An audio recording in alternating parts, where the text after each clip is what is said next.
There was nothing else at all in the whole world but football.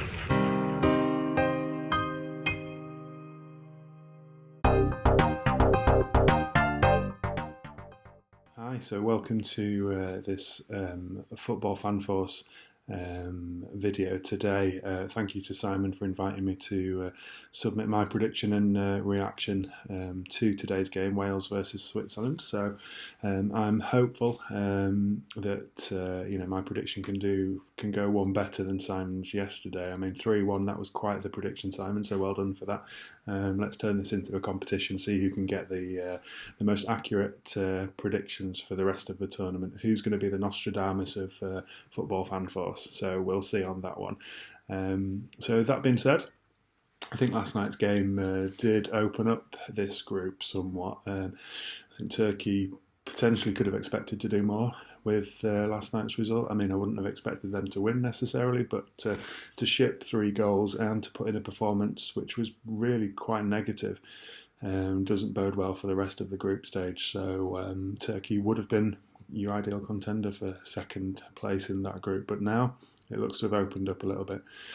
So Wales, Switzerland, both teams will have looked at that result and thought that's quite positive coming into the next couple of games there. So I think 3 goals as well points to a bit of a swing in terms of goal difference. I think, a 4-game group stage, 3 goals can make all the difference. It's only a limited amount of games, so goal difference does come into play at these early stages of championships nowadays. So, yeah, Turkey have really shot themselves in the foot there. So Wales, Switzerland, they'll be looking potentially to Turkey as one of those games they'd have expected maybe to draw or even lose. But now I think they must be hopeful, which maybe shapes up today's game with Switzerland and Wales into it might be more of a combative affair. I think maybe potentially because they might have held something in reserve previously, but now that they can see this game, this group is wide open potentially, there might be some room for more of an expansive attacking game. I mean, that's optimistic, but we'll see on that front. I think, thinking kindly, potentially Wales can nick a result here, but it's unlikely, I think. I think the realist in me would predict a 1-0 victory for Switzerland. Shaqiri, I think, is going to be too influential in this game, sitting behind that attacker there in that sort of number 10 role that we've become accustomed to. Granted, he hasn't had much game time this season, but that said, it's been a long season, so his fresh legs may prove quite useful today for Switzerland. So we'll see. And I think Wales, everybody loved their exploits in 2016, but that was 5 years ago. That's a distant memory now. Potentially, hopefully they can surprise us. I'm a big fan of Wales. Being a Man United fan, Mark Hughes, Ryan Giggs, and the like. I do follow Wales quite closely, and I'm keen for them to do well. But the realist, the pragmatist in me does suggest a 1-0 victory for Switzerland today. But I've been wrong before, and so hopefully I am today. So that's the game finished then, and it was 1-1 between Wales and Switzerland, as you might have already guessed. And my prediction of 1-0. It was, it wasn't a million miles off. In fact, it was still a goal away, just like Simon was last night with the Italy-Turkey game. But the game itself wasn't an accurate reflection of that scoreline. For me, anyway, I think Switzerland were really poor in front of goal. I could probably count around about 6 attempts at least where they should have really capitalised on them. And they could have been up 4 or 5, certainly by half time, I think. And Seferovic and Embolo, I think, leading the line for Switzerland, they were really poor in front of goal. Despite that, I think Wales defended pretty stoutly. I think they were, I think at one point I counted pretty much 8 or 9 players in the box, within the 18-yard box for Wales, whilst defending a corner. So it's going to limit your chances, limit opportunities for Dan James to really launch that counter attack, and that was evident in that first half. I think the one attempt that Dan James did have, he was brought down by the Swiss defender there, and he really should have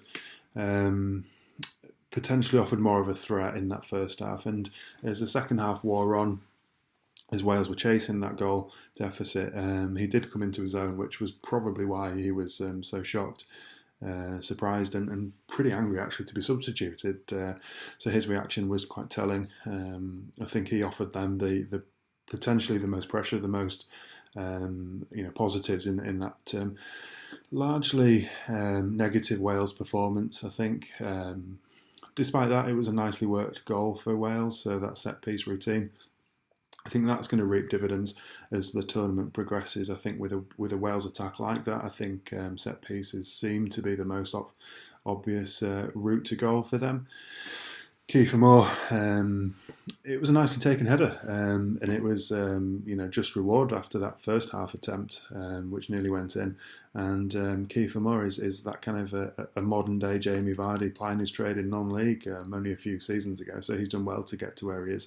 And it was a nicely worked free kick there. So hopefully there's more to come from him. It was a surprise choice, I think, for Robert Page to pick him. I don't think he'd picked him since, I think, October sometime last year.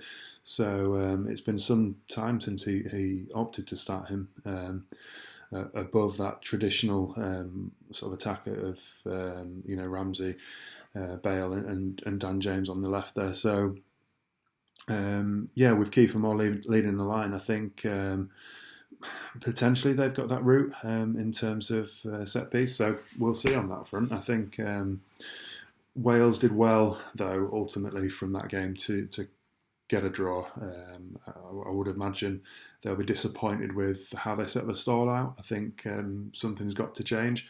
That first half performance was really, really poor. As I say, I think there must have been most of the team spent the majority of the first half in their own half, largely redundant, despite quite a pacey attack and quite a creative attack. So that's surprising to be so negative so early on.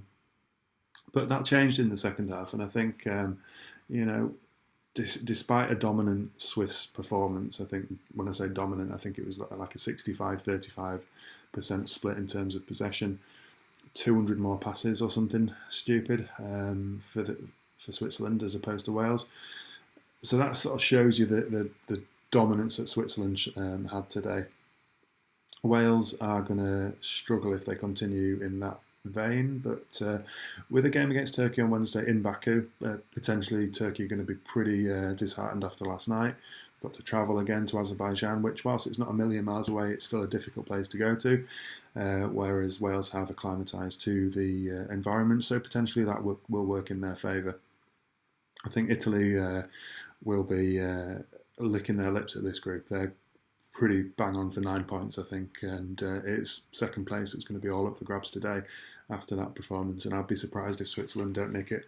I think they've got enough to beat Turkey, and I don't think Wales have quite the edge that they had in 2016. So it's Switzerland for second place for me. So Wales' route into the knockouts are going to probably stick to that third place finish. So we'll see on that front. But it was back to earth with a bang after last night's performance. I think it wasn't the most exciting of games. That first half, for instance. Do not try watching that first half after you've just brought a baby into the house. That's quite a tiring prospect there. So I almost fell asleep at one point. But it was one of those games which could have gone really well against Wales there. So Wales were lucky to grab a point from that game, and they're going to have to do better. But then Turkey on Wednesday, they were perhaps even poorer than Wales today. So I think Wales can see the positive from this result, so fingers crossed for Wednesday.